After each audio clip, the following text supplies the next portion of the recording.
श्री शिवाय नमस्तुभ्यम। दोस्तों, पूज्य गुरुजी बताते हैं कि भगवान शिव के साल में 2 ही ऐसे बड़े पर्व आते हैं जब हमें कुछ बहुत ही चमत्कारी और खास उपायों को करने से चूकना नहीं चाहिए, जिसमें से एक महाशिवरात्रि बहुत ही जल्द आने वाला है। अगर आपके शरीर में कोई भारी रोग आ गया हो, डॉक्टरों को दिखा दिया लेकिन कोई आराम नहीं मिल रहा, बड़े बड़े अस्पतालों में टेस्ट करा लिए लेकिन कोई बीमारी पकड़ में नहीं आ रही है, और अगर बीमारी समझ में आ जाती है तो डॉक्टरों की दवा नहीं लग रही है, आपका शरीर लगातार गलता जा रहा है, टूटता जा रहा है, बहुत ही गंभीर स्थिति उत्पन्न हो गई है, तो आपको पूरे साल में सिर्फ एक बार मौका मिलता है महाशिवरात्रि के दिन इस खास उपाय को करने का। धतूरे का ये बेहद खास उपाय आपकी जितनी भी गंभीर बीमारी हो, जितना भी खतरनाक रोग हो, पूज्य गुरुजी कहते हैं कि हम अपनी व्यासपीठ से कह रहे हैं कि अगर आपने ये उपाय महाशिवरात्रि के दिन कर लिया तो हम ये बात पूरे यकीन से बोल सकते हैं कि आपके रोग में, आपकी बीमारी में धीरे धीरे आपको आराम मिलना शुरू हो जाएगा। तो चलिए जानते हैं इस खास उपाय को, लेकिन उससे पहले एक प्रार्थना, अगर आप चैनल पर नए हैं तो कृपया चैनल को सब्सक्राइब अवश्य कर लें।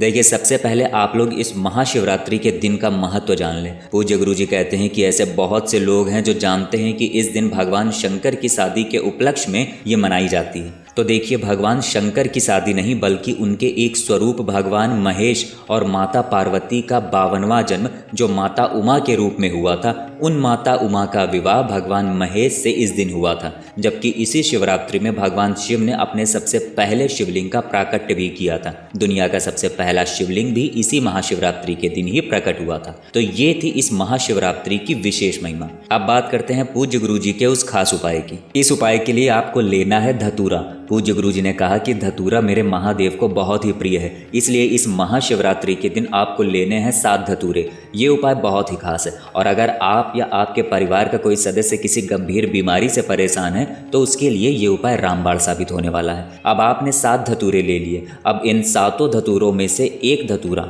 जो शिवलिंग के ऊपर चढ़ाया जाएगा, उस धतूरे में आपको मौली लपेट लेनी है। मौली यानी कलावा, सामने आप स्क्रीन पर देख पा रहे होंगे, इसे कहते हैं मौली। इस मौली को आप लोग एक धतूरे के ऊपर थोड़ा सा लपेट लेंगे। फिर इसके बाद बचे हुए 6 धतूरों को पिसी हुई सूखी हल्दी में डाल देंगे, या फिर पिसी हुई हल्दी इन धतूरों के ऊपर थोड़ी सी डाल देंगे। पूज्य गुरुजी कहते हैं कि चाहे लीवर की समस्या हो, चाहे किडनी की समस्या हो, चाहे आंतों की समस्या हो, या फिर आपके शरीर में कैसी भी बीमारी चल रही हो, इस उपाय से आपको आराम जरूर मिलेगा। अब ये 7 धतूरे लेकर आपको महाशिवरात्रि के दिन किसी भी टाइम पहुंच जाना है शिवालय। इन 7 धतूरों में से एक धतूरे में आपको मौली लपेट लेना है। अब अगर आप शिवलिंग में जो शिव परिवार होता है उसको जानते हैं तो बहुत अच्छी बात, और अगर नहीं जानते हैं तो सामने स्क्रीन पर आपको शिव परिवार दिखाया जा रहा है। भगवान गणेश जी का स्थान, भगवान कार्तिकेय जी का स्थान, माता अशोक सुंदरी का स्थान और माता पार्वती का हस्तकमल। इन सभी स्थानों में कैसे धतूरा समर्पित करना है वो देखिए। सबसे पहले जिसमें आपने मौली लपेटी है वो वाला धतूरा भोलेनाथ के शिवलिंग के ऊपर समर्पित कर देंगे। उसके बाद आपके पास हल्दी लगे हुए 6 धतूरे बचे हैं। इन 6 धतूरों में से आपको पहला धतूरा श्री गणेश जी के स्थान पर समर्पित कर देना है, यानी रख देना है। दूसरा धतूरा श्री कार्तिकेय जी के स्थान पर रख देना है।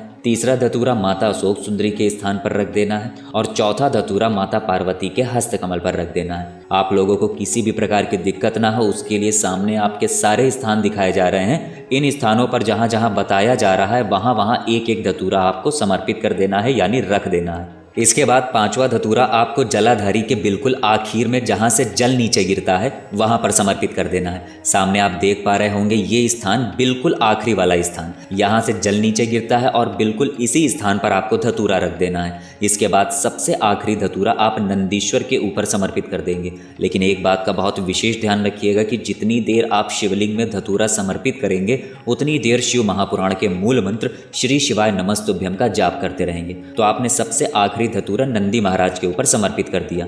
इसके बाद जो धतूरा आपने जलाधारी वाले स्थान पर चढ़ाया है उस धतूरे को आप वापस अपने घर ले आएंगे। घर में जो भी बीमार व्यक्ति है उस बीमार व्यक्ति को अवधूतेश्वर महादेव या चंपेश्वर महादेव का नाम लेते हुए इस धतूरे को स्पर्श करा देना है, यानी उस बीमार व्यक्ति को ये धतूरा स्पर्श करा देना है। अगर बीमार व्यक्ति स्वयं ही ये उपाय कर रहा है तो फिर घर जाने की जरूरत नहीं है। अब ये धतूरा लेकर आपको पहुंच जाना है बेलपत्र के वृक्ष के नीचे। आप छायादार बेलपत्र के वृक्ष के नीचे जाकर वहां इस धतूरे को छोड़ देंगे, और अगर स्वयं बीमार है तो स्वयं के लिए प्रार्थना करेंगे और अगर कोई दूसरा बीमार है तो उसके लिए प्रार्थना करेंगे, फिर वापस अपने घर आ जाएंगे। पूज्य गुरुजी ने कहा कि हम पूरे यकीन से यह बात बोल सकते हैं कि आपको चाहे जितनी गंभीर बीमारी हो और चाहे जितने दिनों से आपकी दवाएं चल रही हो, अगर आप ये उपाय करते हैं तो आपकी वो दवाएं धीरे धीरे कम होने लगेंगी और आप देखेंगे कि आपकी बीमारी में आपको आराम मिलना शुरू हो गया है। बस मेरे महादेव से पूरे दिल से प्रार्थना करिएगा, पूरे भाव से निवेदन करिएगा। इसके बाद पूज्य गुरुजी ने अपने शिव महापुराण की कथा में एक बहुत ही विशेष बात बताई। उन्होंने कहा कि अगर आपके पास रोज रोज शिवलिंग में जल चढ़ाने का टाइम नहीं है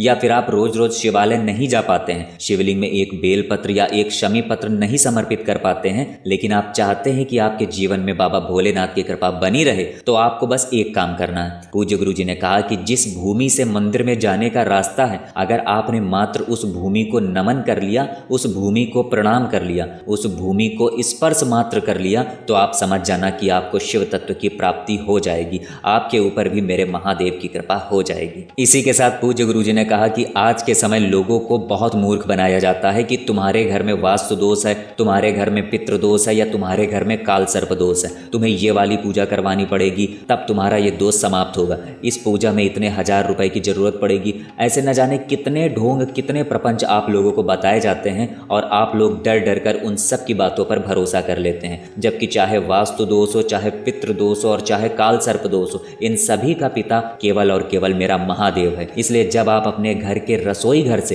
एक लोटा जल भरकर शिवलिंग में चढ़ाने के लिए ले जाते हैं तो उसी समय से आपके वास्तु दोष और पितृ दोष कटने शुरू हो जाते हैं। और जब एक विशेष प्रकार से शिवलिंग में घूमकर आप जल समर्पित करते हो तब आपका काल सर्प दोष भी कटने लगता है। इसलिए आप लोग बिना डरे इन सभी दोषों के लिए सिर्फ और सिर्फ एक लोटा जल का ही उपाय करते रहिए। इसके बाद पूज्य गुरुजी अपनी शिव महापुराण की कथा में एक विशेष बात उन लोगों के लिए बताते हैं जो अपना कोई भी काम शुरू करने वाले हैं। अगर वो राजनीति शुरू करने वाले हैं, अगर वो अपना व्यापार चालू करने वाले हैं, अगर वो नौकरी की तैयारी करना शुरू कर रहे हैं या फिर कोई भी नया काम करना शुरू कर रहे हैं, तो ऐसे लोगों के लिए गुरुजी कहते हैं कि हमारा निवेदन सिर्फ एक ही है कि आप लोग जब भी कोई काम शुरू करें तो उसे अपने भरोसे या बैंक के पैसों के भरोसे या फिर किसी रिश्तेदार के भरोसे मत शुरू करना। कोई भी काम शुरू करने से पहले एक बार मेरे शंकर के शिवालय जरूर जाना और मेरे महादेव को वो पूरा काम सौंप देना, फिर इसके बाद आप अपना वो काम शुरू कर देना। इसके बाद आप देखेंगे कि उस काम को आगे बढ़ाने के लिए आप नहीं बल्कि मेरे महादेव ही आएंगे,